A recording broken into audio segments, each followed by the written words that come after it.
Thank you, Mr. President. Nearly 2 years of relentless conflict in Sudan have inflicted immense suffering and turned parts of the country into a hellscape. Some of the humanitarian dimensions of this crisis bear repeating.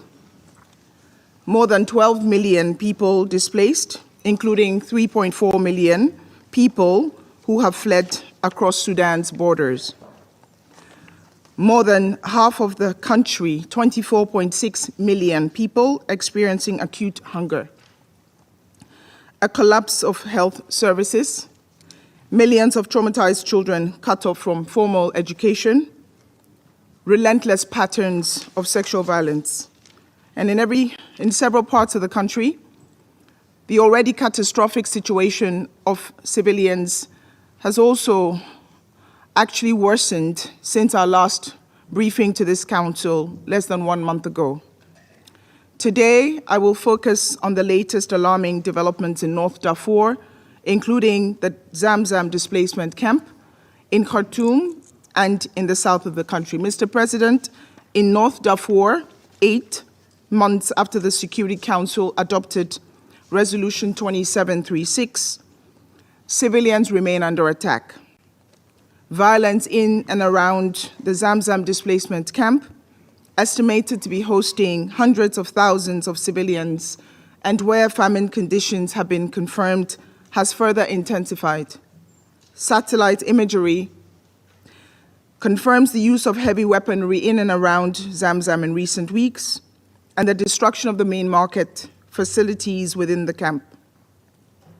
Terrified civilians, including humanitarian workers, were unable to leave the area when the fighting was most intense. Many were killed, including at least 2 humanitarian workers. On Monday, Médecins Sans Frontières, the main provider of health and nutrition services in Zamzam, announced that it has been forced to halt its operations in the camp due to the deteriorating security situation. The United Nations World Food Programme has also just confirmed suspension of voucher-based food assistance in the camp due to insecurity and the destruction of the market. Civilians also continue to be directly impacted by ongoing fierce fighting in parts of Khartoum. The United Nations Human Rights Office has verified reports of summary executions of civilians in areas that have changed hands. We remain deeply concerned about the very serious risks faced by local responders and community volunteers in Khartoum and elsewhere. In the south of the country, we are receiving reports of fighting spreading into new areas in North Kordofan and South Kordofan, posing yet more risks for civilians and further complicating movements of humanitarian personnel and supplies. We have also seen shocking reports of further atrocities in White Nile State, including a wave of attacks earlier this month, reported to have killed scores of civilians. Mr. President, distinguished members of the Council, we welcome the decision by the Sudanese authorities to extend the authorization of the use of the Adre crossing of humanitarian movements. Humanitarian partners, including Sudanese frontline workers, have also continued their efforts to increase support via cross-line routes. Last year, some 15.6 million Sudanese were reached with some form of humanitarian support across the country.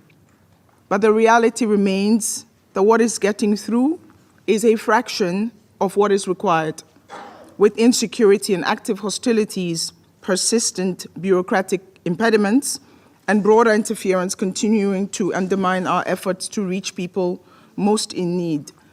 Mr. President, last week, Under-Secretary General Fletcher and the High Commissioner for Refugees, Filippo Grandi, launched the 2025 response plans for Sudan and the region. Together, these plans require $6 billion to support close to 21 people in Sudan and up to 5 million others, primarily Sudanese refugees in neighboring countries. This is a staggering amount of money, larger than any United Nations coordinated appeal in the history of Sudan.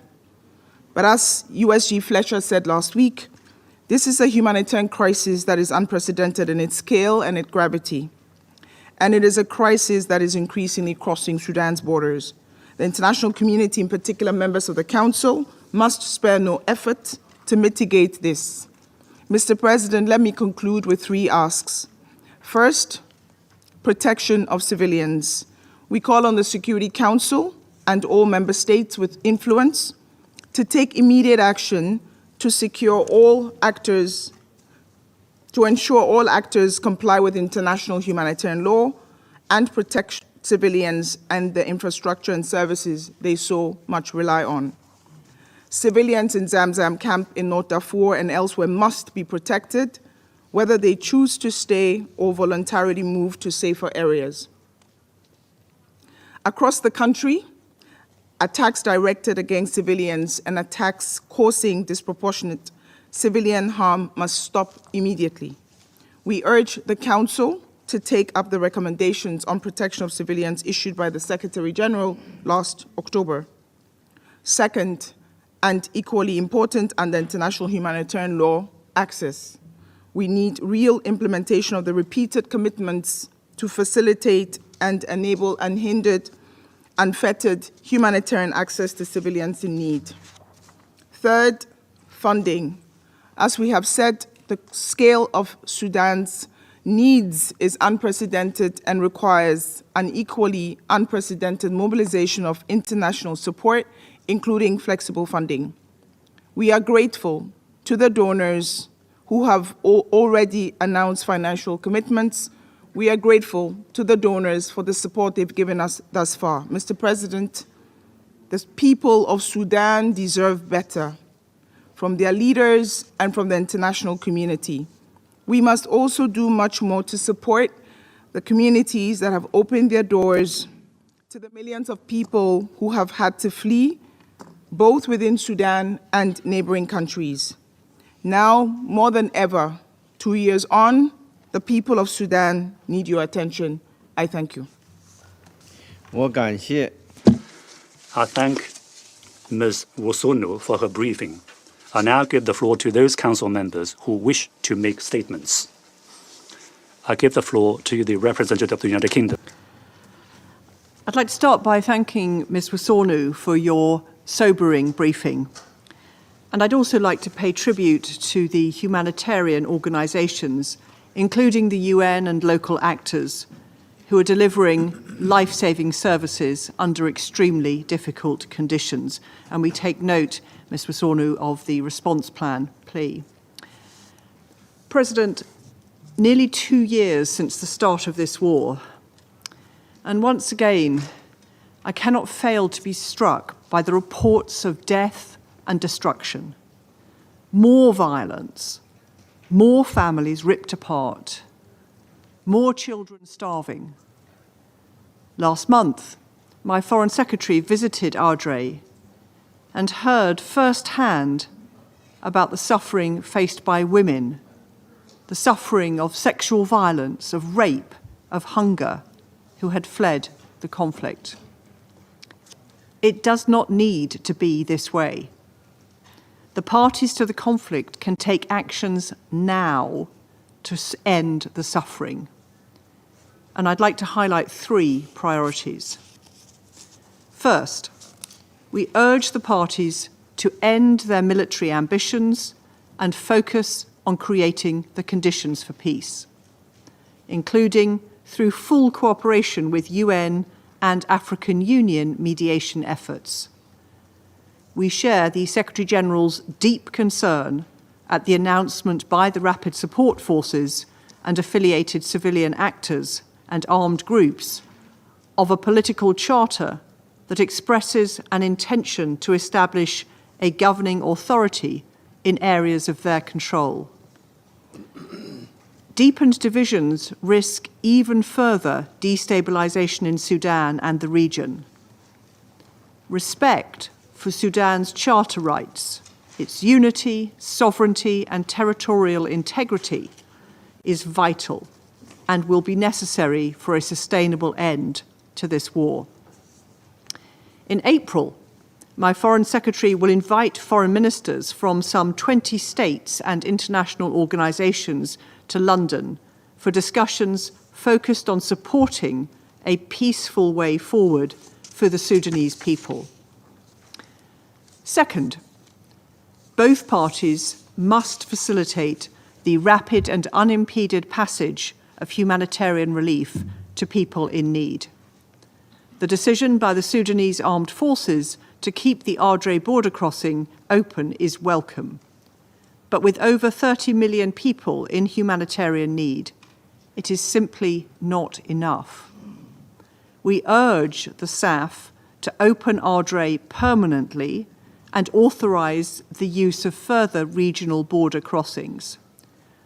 We call on both sides to lift unnecessary bureaucratic impediments which are delaying aid deliveries by weeks, and to provide humanitarian actors with security guarantees to operate safely.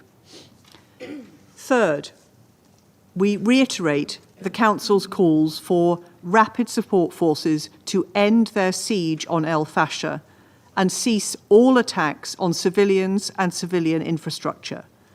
We call on both parties to protect civilians in line with their obligations under the Jeddah Declaration. Mr. President, the parties to the conflict should act now to end this suffering. I thank you. Thank you, Mr. President. And thank you, Director Worsonu, for your remarks. I take serious note of your very sober briefing and your 3 requests. The ongoing war in Sudan is catastrophic and the cause of the world's largest humanitarian crisis. Its continued escalation is a threat to the stability and security of the region and beyond. The United States is focused on resolving this crisis. We cannot let Sudan again become a permissive environment for terrorist and transnational criminal organizations. This would further undermine our shared interests and security in the Red Sea region. Massive refugee flows in the region are putting intense pressure on the economies and internal security of those countries hosting refugees. The United States continues to call on Sudan's warring parties to cease hostilities, allow unhindered humanitarian access, and protect civilians. We have made clear to both sides our interest is the restoration of peace and an end to the conflict. Both belligerents have committed atrocities, and the perpetrators must be held accountable. All warring parties must protect civilians and allow unhindered humanitarian access.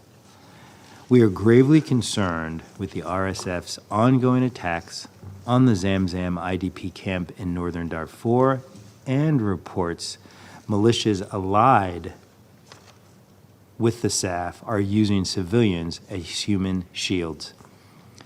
We have urged the RSF to end its attacks, its attacks on displaced civilians in Zamzam, and urged the SAF to ensure civilians and humanitarian workers can move freely in and out of Zamzam. External support to the warring parties only serves to prolong the conflict. We support the restoration of civilian governance in a peaceful, unified Sudan. In this regard, we support efforts to promote a civilian political dialogue to foster a political process. Attempts by the RSF and aligned actors to establish a government in RSF-controlled territory in Sudan are unhelpful for the cause of peace and security in Sudan, and risks a de facto partition of the country. This brutal conflict has caused the world's largest humanitarian catastrophe, leaving over 630,000 Sudanese experiencing the worst famine in Sudan's recent history, over 30 million people in need of humanitarian assistance, 12.5 million people displaced, and tens of thousands dead. For this reason, the warring party should facilitate the flow of aid across all border and cross-line routes to all parts of Sudan. The humanitarian suffering in Sudan demonstrates the importance of a swift and durable negotiated end to the conflict. Finally, the United States applauds the renewal of the panel of experts mandate. It is important, the panel continues to monitor and report on all violations of the arms embargo. Thank you, Mr. President. Thank you, Mr. President. I'd like to begin by thanking Ms. Wosornu, Director of Operations and Advocacy of OCHA, for her briefing. I will focus on 3 points. Firstly, as we've just heard, Sudan continues to endure one of the worst humanitarian crises in the world. This crisis is the direct result of the conflict between the Sudanese armed forces and the Rapid Support Forces and their respective allies. In order to put an end to the unbearable human suffering, it is urgent for the parties to conclude a ceasefire as called for by this Council. Moreover, Member States must abstain from any action which would exacerbate tensions and further fuel the conflict. 2.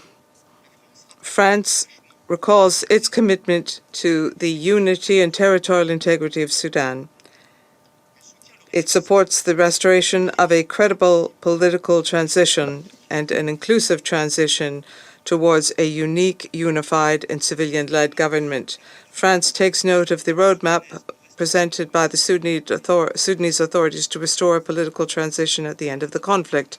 It recalls the imperative for effective participation of all Sudanese political and social actors in a single process. France is concerned by the intentions expressed by different political, social, and armed actors to form governments unilaterally, and it calls on all of the Sudanese leaders not to worsen the political security and humanitarian crisis gripping the country. We invite all actors to engage in good faith in an inter-Sudanese political dialogue facilitated by the African Union and IGAD. This is part of the ongoing seminar which was held in the Paris margins of the Paris conference last April. 3. It is urgent to act now to protect civilians who are frontline victims in this conflict. France supports calls from the African Union and the Secretary General for a ceasefire during the month of Ramadan. The SAF and the RSF must respect their obligations under international humanitarian law and international human rights law. France supports the establishment of an oversight and verification mechanism to ensure the implementation of the commitments undertaken in Jeddah. France welcomes the work done by all humanitarian workers in Sudan, and we call on parties to guarantee complete, safe, and unfettered access throughout the entire Sudanese territory, across the borders and the front lines. Humanitarian workers must be protected pursuant to Resolution 2730 of this Council. Mr. President, France reiterates its full support for the efforts of the Secretary-General's Special Envoy for Sudan, Mr. Ramtan Lamamra, and all national, regional, and international efforts aimed at restoring peace in Sudan. As fighting is ongoing, the risk of fragmentation in the country increases. We call on the parties and the political and social actors to show judgment and to engage in negotiations to put an end to this conflict and to build a democratic future in Sudan, as expressed by the Sudanese people in December 2018. Thank you. I thank the representative of France. Now I give the floor to the representative of the Russian Federation. President, we are grateful to the Director of Operations of OCHA, Ms. Adam Wosornu, for her briefing. Could the Russian Federation representative turn the microphone towards him? It's very difficult to hear him. Unfortunately, the conflict in Sudan is very rapidly reaching the 3-year mark, despite all the efforts undertaken by the various international players and the various mediation efforts. It has not been possible to find peaceful solutions so far. As a result of that, there are growing economic and social issues which are becoming a very heavy burden on the government of Sudan and the neighboring states. What additionally compounds the situations are the registered cases of ethnic-based violence, and we see the reason for that in the fact that not all members of the international community are united and are genuine in trying to bring the long-awaited peace to the Sudanese people. At the same time, thanks to the efforts undertaken by the Sudanese authorities, the situation on the ground is being stabilized slowly but surely, and this has been helped to a large degree by what's being done by the national armed forces when they try to restore order and return the individual cities and areas to normal life. Russia supports these steps undertaken by the army and by the Supreme Sovereign Council. We also need to give credit to the efforts made by Port Sudan to move the political process forward. We noted what was published on the 9th February by the leadership of the country, the roadmap that is for the settlement. We think that it contains the main elements which, if they were to be implemented, would ensure life. And we are convinced that a clear demonstration that all members of the Council intend to help resolve the crisis could be expressed through clear support to this initiative. Against this background, we think that any parallel political steps which dilute this good initiative by Port Sudan will hardly contribute to the normalization of the situation in the country. We are convinced that the gauge for successfully overcoming all of the challenges Sudan is facing lies in keeping its unity, territorial integrity, and sovereignty, and the inviolability of its state institutions. What is being undertaken in New York, the efforts here to improve the humanitarian situation, food situation, civilian situation, is something that needs to be first worked out and agreed with the current government of Sudan. And we hope that members of the Security Council are going to be guided by the expediency and acceptability of any such initiatives for the Sudanese themselves. This is the only way we can expect that the plans to reliably stabilize the situation in the country will be implemented. Humanitarian situation in Sudan remains difficult. We understand that the UN country team in Sudan and humanitarian partners have a large swath of urgent tasks in front of them. We are convinced that the shortest way to settle them is in very closely cooperation with the central government of the country and its relevant bodies. We cannot recall a single instant where the authorities would refuse to cooperate with the humanitarians. Time after time, they extend the authorization for the use of the Adre crossing on the border with Chad. They're working on simplifying the chains and streamlining documents processing for the humanitarians and cargo. The situation is similar when it comes to this protection of civilians. In January, the government of Sudan worked out a national plan on this issue. It includes creating an interagency mechanism unanswerable to the Ministry of Internal Affairs. And we think that this step is a step in the right direction, and this should not go unnoticed by the members of the Security Council. Our joint goal is to support the instruments the Sudanese themselves have when it comes to protecting civilians and not try to go around them and create something that's divorced from the reality and not implementable as a security mechanism. No one will provide greater support to the peaceful civilians in Sudan than their own government and the army. And we are convinced that this conflict cannot be resolved using force. And the goal number one here is to have the Sudanese opposing parties agree on a lasting ceasefire. This will create an opportunity to launch a fully fledged intra-Sudanese dialogue, including all influential political forces and the main ethnic and faith groups within the country. And then on the basis of the dialogue, what should happen is the developing of the outlines of future government bodies acceptable to everyone. And the configuration of these bodies should take into account the reasons for the conflict. The Security Council and the UN system should complement and accompany this process and not impose unacceptable solutions. Thank you. I thank the representative of the Russian Federation. I shall now make a statement in my capacity as the representative of China.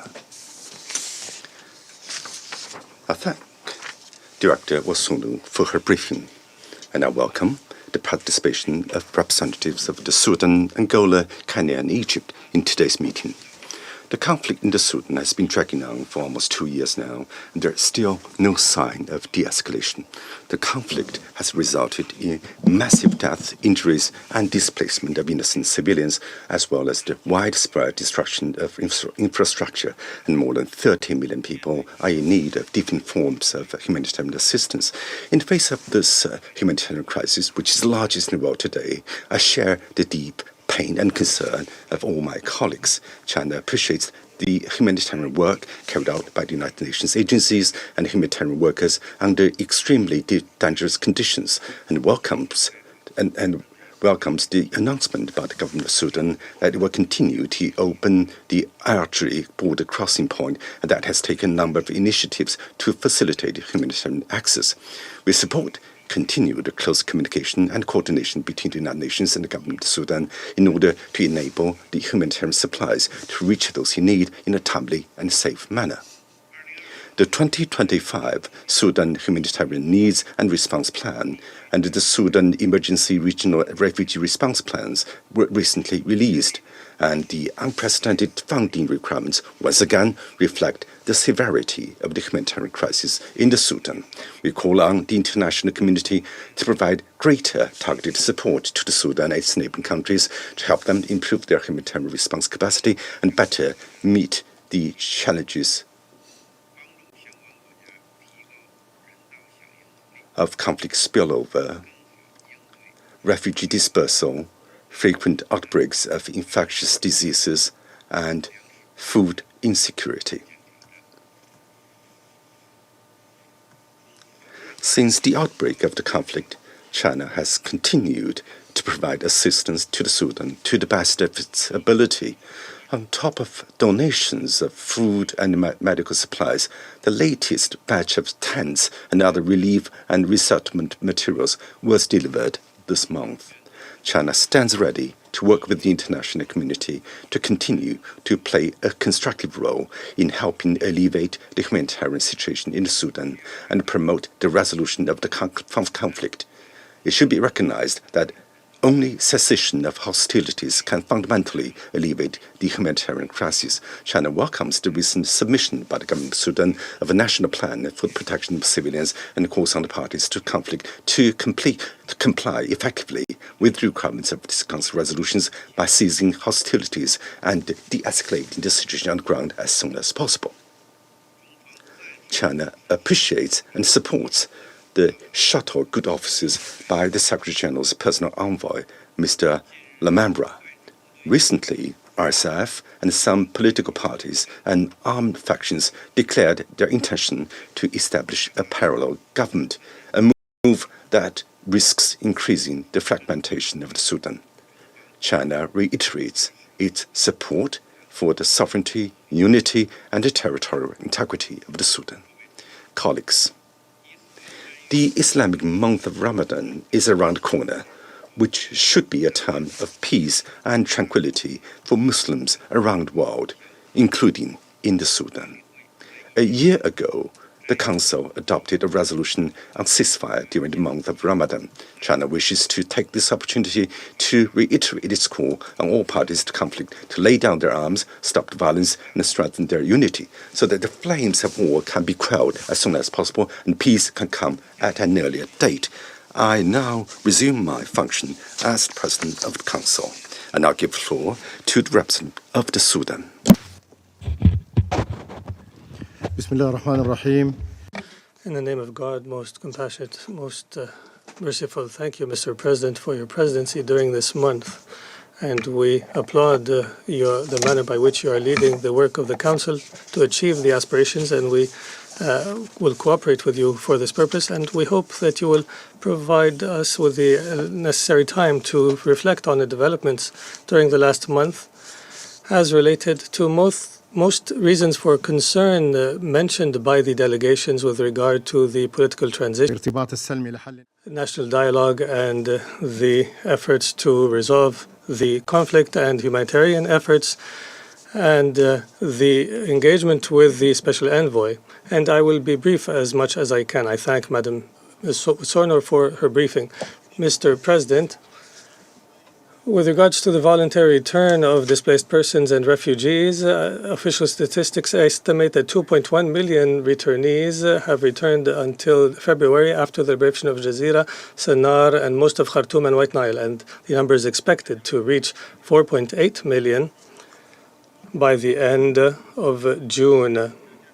And to meet their needs after the return to the recaptured villages, the government is exerting great efforts to guarantee fulfilling their needs through continuing coordination with organizations active in Sudan and with OCHA through several projects, including the rehabilitation of schools and higher education, providing health services and rehabilitation of rural hospitals, and repairing water networks and power grids, providing sources of livelihood, demining activities, rehabilitating mental health centers, and restoration of police stations. And we have identified priorities for recovery through focusing on infrastructure such as roads, energy, electricity, and water networks, and developing the productive sectors of the economy. And the Minister of Finance, Dr. Jibril Ibrahim, has discussed with the ASG for the UNDP and the Regional Director for Arab States the ability معالجة العنف to finance the priorities addressing displacement and social protection and the violence and the digital transformation and financing energy sector and the value chains and many other areas. Mr. President, on cooperation with the Special Envoy, Mr. Al-Amamra, since his first visit in January 2024 as a Special Envoy, the authorities have facilitated his meetings with the leadership in the political and civilian and diplomatic areas, and he has met leaders and civil society without interference. And we have facilitated a briefing for him on the dynamics of the conflict. And we have presented our readiness to reach a peaceful settlement respecting everyone. And we also emphasized the neutrality of the UN and centrality of the UN, and emphasizing the necessity of Sudanese ownership of the resolution. And the discussion with Mr. Lamaba included discussing the Sudanese roadmap and the Jeddah Declaration, and its and using the Jeddah Declaration as a basis. And also we discussed humanitarian access, and we have clarified that Sudan, before the war, has received 12 European envoys, and we requested officially from them to assist to integrate the RSF to the armed forces. However, there was no response, and this lack of response is one of the manifestations of the polarization that reached its peak before the war, paving the way for the war during the presence of the UN political mission at the time. There was an initiative by Egypt at the time, but a major regional country obstructed the initiative, and the Jeddah Declaration in this area could have been a good basis for the solution, but the RSF continued its occupation of citizen homes and obstruction efforts through the support of a regional sponsor. And Sudan has participated in has sent a high-level delegation to another initiative, but we were surprised that the meeting was postponed without justification. And the delegation of the Rapid Support Forces was touring East Africa on an Emirati Emirati plane with an Emirati delegation. As such, all regional initiatives were obstructed, and also the neighborly initiative led by Egypt and the AU initiative were also obstructed. There were always elements behind the scenes who sabotaged the efforts so that they achieve their own demonic aims. Mr. President, the Rapid Support Forces are being supported by the UAE, and this is the main reason that the war continues. With regards to the vision of the Special Envoy, Sudan is positively engaged with the protection of civilians, and we have presented a national plan for this purpose to reach the best means to implement the Jeddah Agreement and the Security Council Resolution 1591 and Resolution 2736, which has called on the militia to lift the siege on al-Fashir and which enshrined the national ownership principle.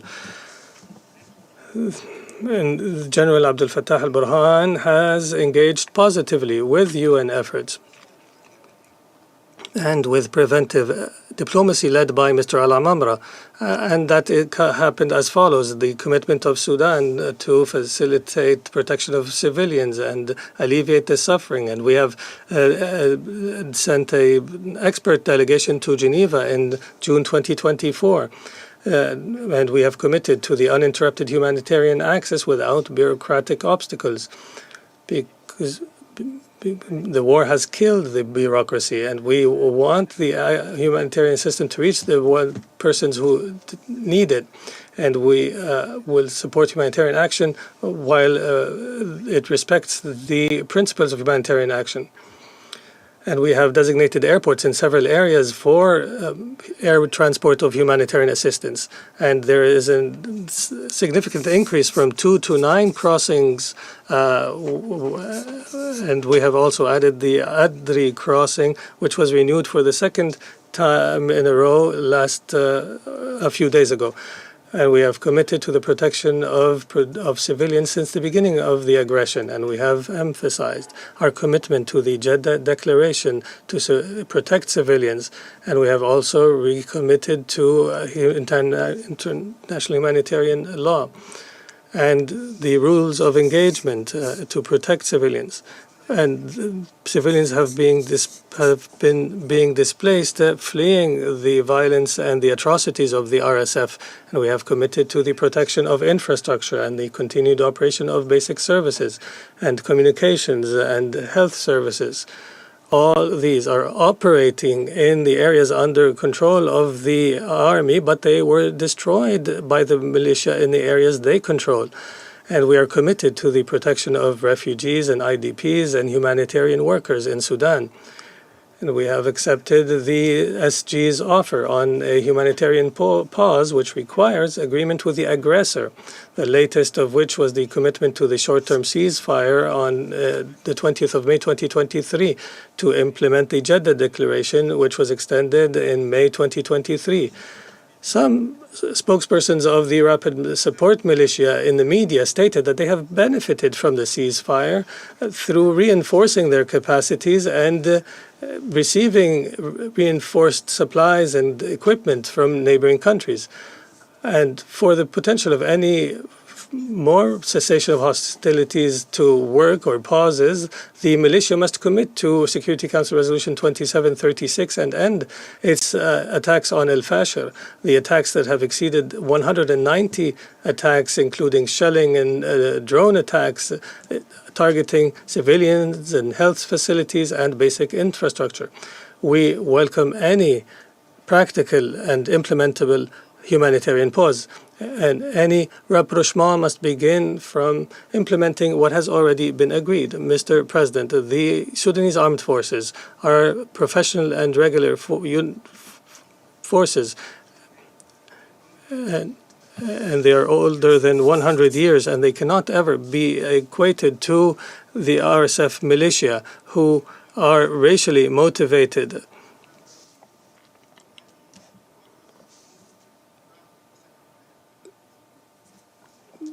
Mr. President, there are multiple diplomatic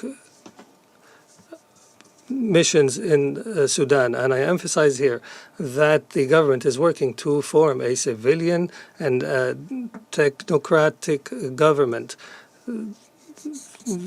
to carry out the duties of the government until free and fair elections are held, so that the Sudanese people can determine their future and their direction and the nature of the government they need and desire. As for the Sudanese roadmap for post the conflict and the resumed political process, the Sudanese government understands that the end of the war is only the beginning of a more complicated phase of rebuilding the state and resuming all political processes leading to fair and fair elections and restoring the stability and democracy of Sudan.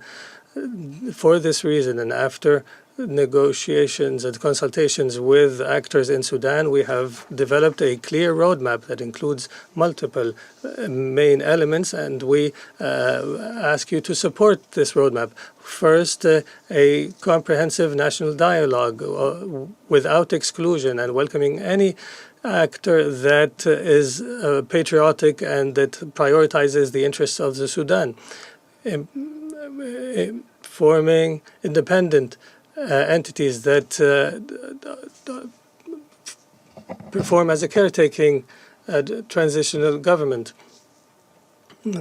and lead and selecting a civilian prime minister to lead the executive branch without any political interference or military interference, emphasizing the freedom of speech and political rights without compromising sovereignty of the Sudan, and also emphasizing the abandonment of weapons and any violence. But any ceasefire is rejected if al-Fasher's siege is not lifted.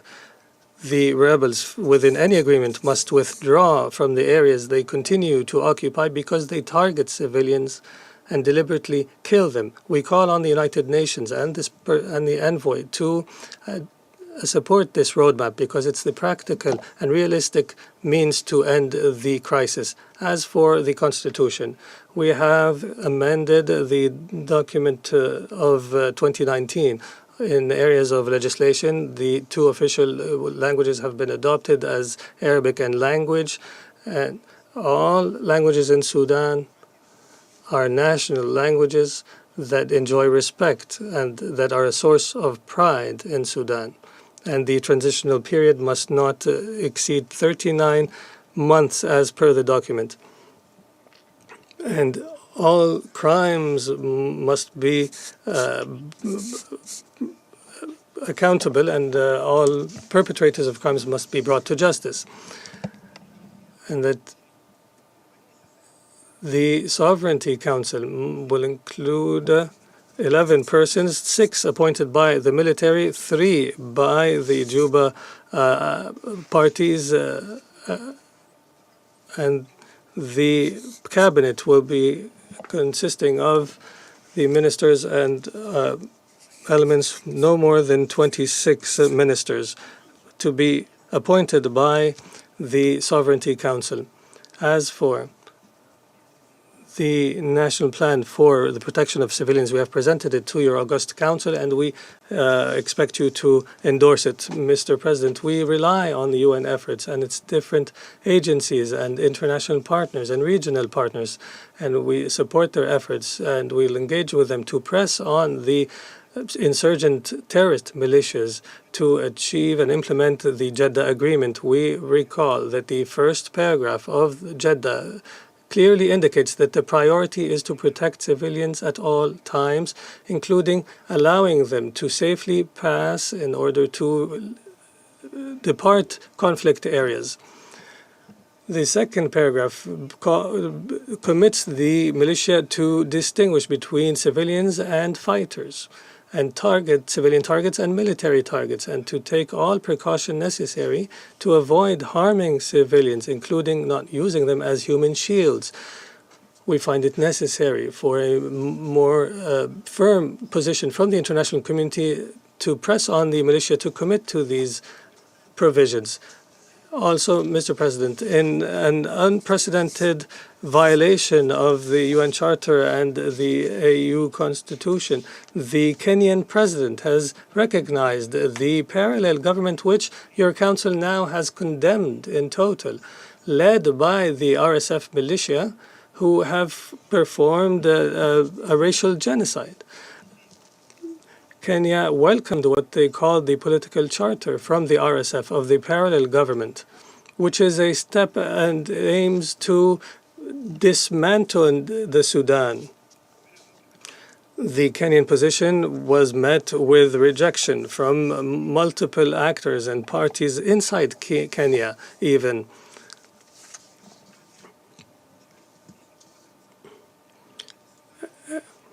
And the different actors have rejected the Kenyan position. And there have been reports that Kenya has received $193 million and that Bloomberg has provided a multiple $1 million loan to Kenya during the same week. We would not have mentioned this here if it was not for the admission by the Kenyan government in a statement from the Prime Minister and the Foreign Ministry that confirmed this position. The allies of the RSF in Nairobi have repeated slogans that incite to invade specific Sudanese cities in different states of Sudan. I know they are seeking a government that will allow them to possess weapons, and that $200 billion that were received from the UAE in Ethiopia will be used for this purpose.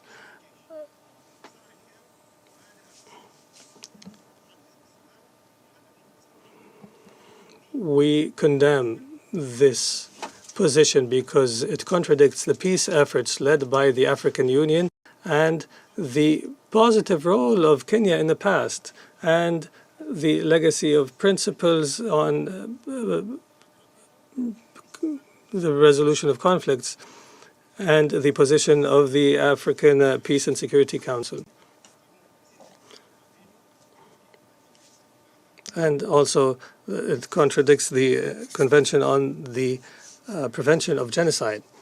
And we recall here the statement by the SG in February that confirmed the sovereignty of Sudan. In conclusion, we emphasize that we have always supported the efforts of the envoy Ramadan al-Amamra, and we trust him and trust the Secretary General, and we know they will work positively to achieve rapprochement and to find realistic solutions for the crisis. And thank you for your patience, Mr. President. Thank the representative of the Sudan, and now give the floor to the representative of Angola. President, distinguished members of the meeting, to address the increasingly complex and devastating conflict in the Republic of Sudan. I commend China for its able stewardship of the Council's work. I express my appreciation to Ms. Eden Orosunu, Director of Operations and Advocacy Division of the Office for Coordination of Humanitarian Affairs, OSHA, for her comprehensive briefing on the dire humanitarian situation in Sudan. Angola aligns with the statement made by Algeria on behalf of A3+1. Mr. President, allow me in my national capacity to make these 3 points. First, humanitarian situation. The humanitarian situation remains quite serious. More than 60% of the population requires immediate humanitarian assistance to survive, and the risk of famine in certain regions of the country is already a sorrowful reality. In addition, the number of internally displaced people, over 12 million, as we have heard here, has placed tremendous pressure on the sanitation and healthcare system, thus contributing to the rapid and dangerous spread of preventable diseases. The compelling appeal made here by Mrs. Orosunu can be louder and clearer. We must act now, very swiftly, to prevent an humanitarian catastrophe of greater proportion. We call on the warring parties to engage with OSHA and continue to open safe and unhindered humanitarian corridors so humanitarian aid can reach people in need in a speedy and sustained way. In this regard, Angola welcomed the Sudanese government decision on 17 February to extend humanitarian passage at the Chad-Sudan border for 3 additional months. Moreover, We call all parties to the conflict to the full respect of human rights and international humanitarian law. Second, political and security landscape. Angola expresses deep concern with the continued escalation of the conflict in Sudan. While the root cause of this conflict is reportedly linked to the internal ethnic tensions, we must recognize that it has been exacerbated by a few external factors, including geopolitical disputes and other unspoken interests, making it more difficult and challenging to engage in an inclusive inter-Sudanese process to end the war.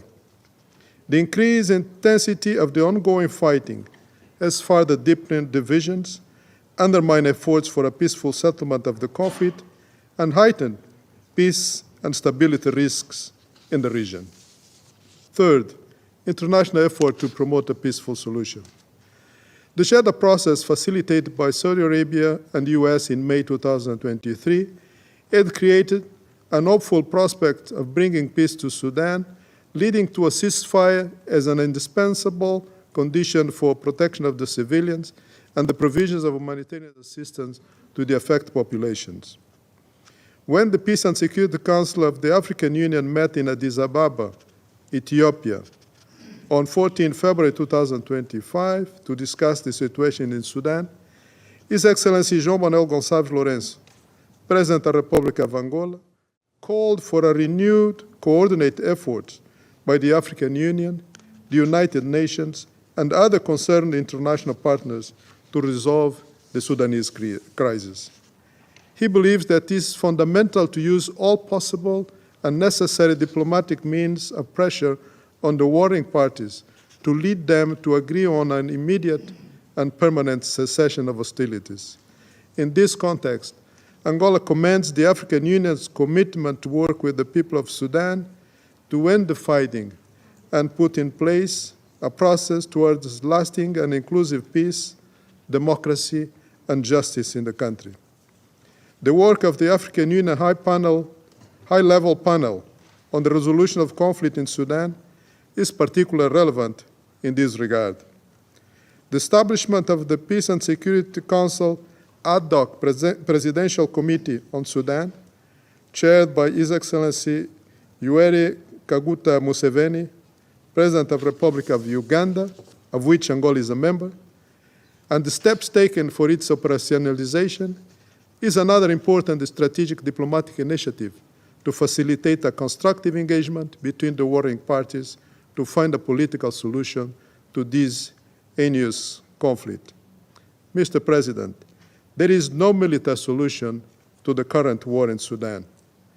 In this capacity as the current chair of the International Conference on the Great Lake Region and African Union Champion for Peace and Reconciliation in Africa, His Excellency João Manuel Gonçalves Lourenço, President of the Republic of Angola, has discussed with His Excellency General Abdel Fattah al-Burhan, President of the Transitional Sovereign Council of the Republic of Sudan, the need for the resumption of an inclusive political dialogue.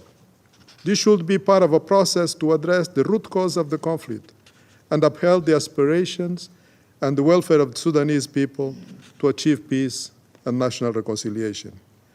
We welcome the adoption of a detailed roadmap by the Sudanese transitional authorities on 9 February 2025, which have created the indispensable conditions for the establishment of Sudanese-led and Sudanese-won political dialogue towards an inclusive national reconciliation process and returning power to a democratic elected government in due time.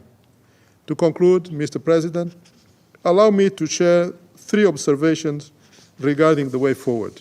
First, all parties to the conflict must recommit and engage in authentic search for peace based on a genuine interest of the people of Sudan. Second, the effective relaunch of the initiatives undertaken by Intergovernmental Authority on Development, IGAD, and the Presidential Ad hoc Committee for Sudan, created under the Peace and Security Council of the African Union, will be important to provide a renewed impetus to the peace process.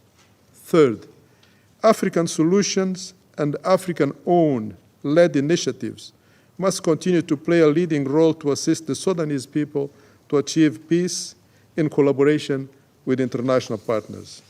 Therefore, strengthening coordination and complementary on ongoing regional and continental effort, as well as concerted actions with the international community, are highly critical to bring about lasting peace in Sudan.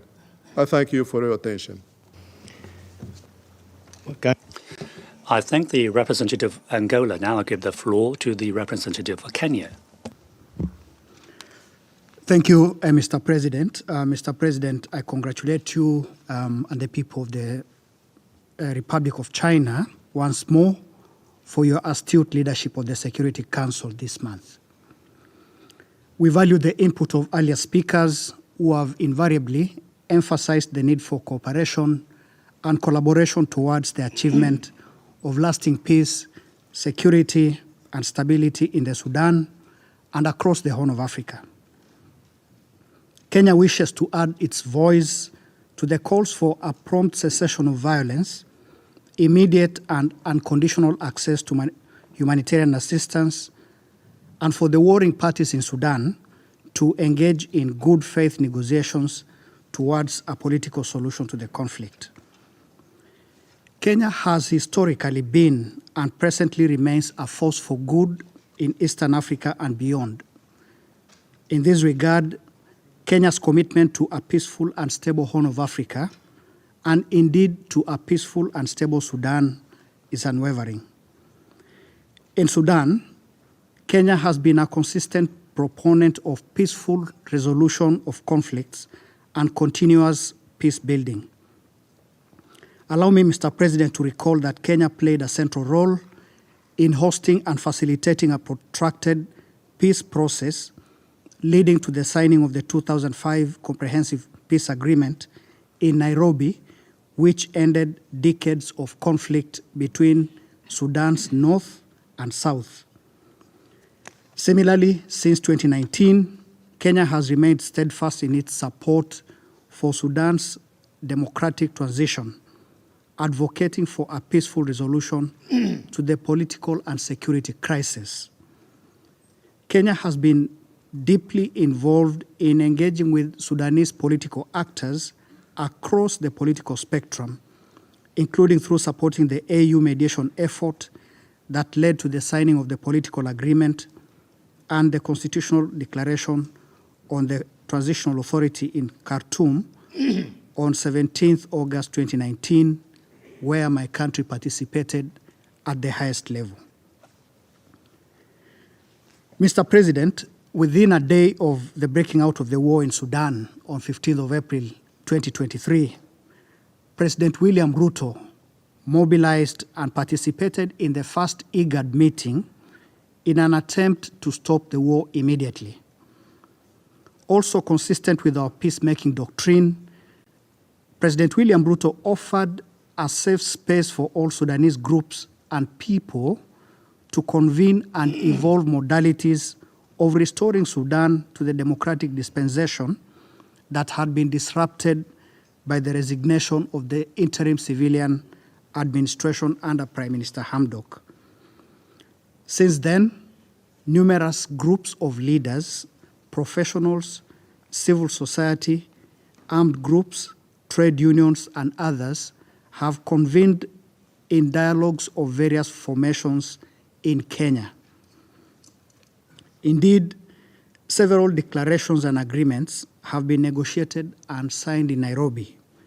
We have also received and engaged official delegations from the Sudan who reaffirmed their commitment to end the war and restore Sudan to civilian administration. The signing of the Peace Charter in Nairobi last week is one such document, and it must be viewed in that context or in that light. It is notable that a collective of 24 groups, drawn from a wide and inclusive cross-section of civilian, political, and military actors, associated themselves with this peace charter. Mr. President, I think at this point we wish to clarify that Kenya has not recognized any entity, whether in the Sudan or elsewhere. Recognition of states is a legal phenomenon, the exercise of which is provided for by international law. I reiterate that neither President William Ruto nor the government of Kenya has recognized any independent entity in the Sudan or elsewhere. Kenya believes strongly in availing the opportunity for dialogue and negotiations to diverse groups of Sudanese society and has remained consistent in its commitment to facilitate the expansion of Sudanese consensus across the political divide towards achieving a swift end to the conflict in the Sudan. I wish to reiterate in closing that in all its interventions, Kenya is firmly guided by its established and historic adherence to the principles of good neighborliness and non-interference in the internal affairs of other states. Kenya's commitment to the territorial integrity, sovereignty, and political independence of Sudan is unambiguous.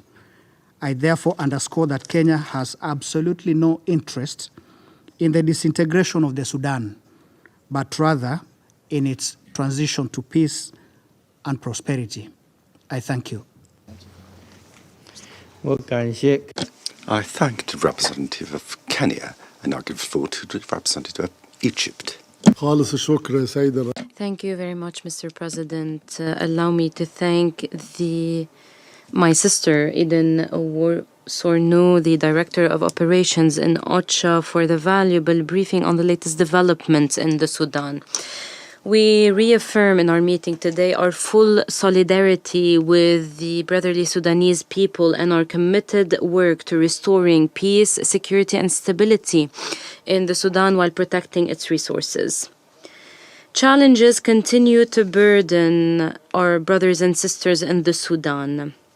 We all have to help them in maintaining the security, unity, sovereignty, resources, and national institutions of the Sudan in order to reach a durable solution for the crisis based on realistic and solid foundations. It is no longer acceptable for the conflict to continue in the Sudan, adding to the woes of its people, depleting its resources, and allowing for foreign interventions in the Sudan's internal affairs and jeopardizing the future of its people. Allow me, Mr. President, from this rostrum to present some points and priorities for the next phase to alleviate the crisis towards a durable solution. Important to stress the need to maintain Sudan's sovereignty, independence, and territorial integrity, to reject all forms of interventions in its internal affairs or any attempt to establish parallel frameworks, because the territorial integrity of the Sudan is not up for negotiation. There can be no compromise on this. 2. It is important to maintain the Sudanese state institutions and prevent their collapse without compromising on any other entity established outside the scope of the state, including by armed militias. To put the Sudan's interest first and to reach durable and final solutions for the crisis in full Sudanese leadership and ownership without any foreign dictations in order to achieve the aspirations of the Sudanese people towards security, stability, and development. The leadership of the Sudan has a clear suggestion, and we have listened to the representative of Angola who presented the view of the African Union. 3. It is important to stop the illicit flows of arms into the Sudan, to swiftly end the conflict and the bloodshed. It is important to stop the waves of internal displaced and refugees. We all share the responsibility of supporting the Sudan so that its crisis does not turn from a regional crisis whose repercussions are limited to neighboring countries and Africa to a crisis that threatens international peace and security, because this could threaten the safety of navigation in the Red Sea or increase illegal migration to Europe, or even turning the Sudan to a haven for criminal groups or armed militias. 4. Regional and international initiatives must be coordinated to end the crisis in order to prevent the dispersion of efforts. We call upon the Secretary General and his personal envoy, Mr. Ramatan Al-Amamra, to make the necessary efforts to support a political settlement and achieve peace in the Sudan. We are committed to achieving that on the different available tracks. Egypt has also hosted last July a conference bringing together all political civilian forces in the Sudan. We are currently preparing for holding the second round of this conference as soon as possible to agree on what is to come post-conflict and in the future in order to achieve the aspirations of the Sudanese people. 5. International efforts cannot succeed in addressing the crisis in the Sudan without restoring the trust between the Sudanese government and the UN and its agencies. We support the constructive dialogue between the UN and the Sudanese government. We commend the government's latest decisions to alleviate the humanitarian suffering of the brotherly Sudanese people, latest of which was to extend the authorization of the Adri crossing for 3 additional months to facilitate the delivery of humanitarian assistance.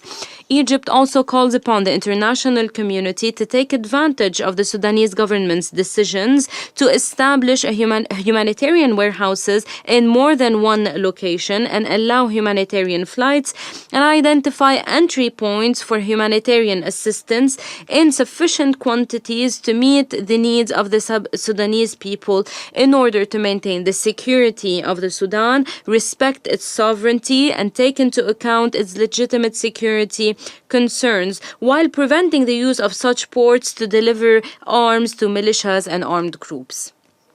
6. Egypt stresses the need to increase assistance and funding by states and donors to meet the commitments to fund the humanitarian response plan in the Sudan and the plan to support refugees in neighboring countries. The funding of these plans has yet to exceed 30%. It is also important to increase for neighboring countries, which are shouldering the biggest burden on behalf of the international community. We reaffirm our full commitment to provide all the necessary support for our brothers and sisters fleeing the conflict in Sudan to Egypt. We host more than 1.5 million Sudanese refugees in Egypt, and we are providing them with all the necessary services, just like we provide services to Egyptian citizens. In conclusion, Mr. President, and as always, Egypt stands ready to support every serious and genuine effort to end the crisis in the Sudan in full national leadership and ownership to maintain the security, stability, sovereignty, resources, and national institutions of the Sudan. Once again, we warn against any attempt to dictate any perceptions that do not go in line with the reality in the Sudan.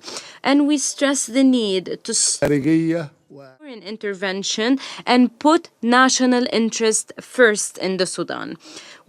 In conclusion, we reaffirm our full solidarity as leaders, government, and people with our brothers and sisters in the Sudan. We support their legitimate aspirations to a better tomorrow because we believe in the unity of goals and destiny between our peoples and countries, because we have relations of brotherhood, good neighborliness, and common history between us. Thank you very much, Mr. President. I thank the representative of Egypt. There are no more names inscribed on the list of speakers. I now invite Council members to informal consultations to continue our discussion on the subject. The meeting is adjourned.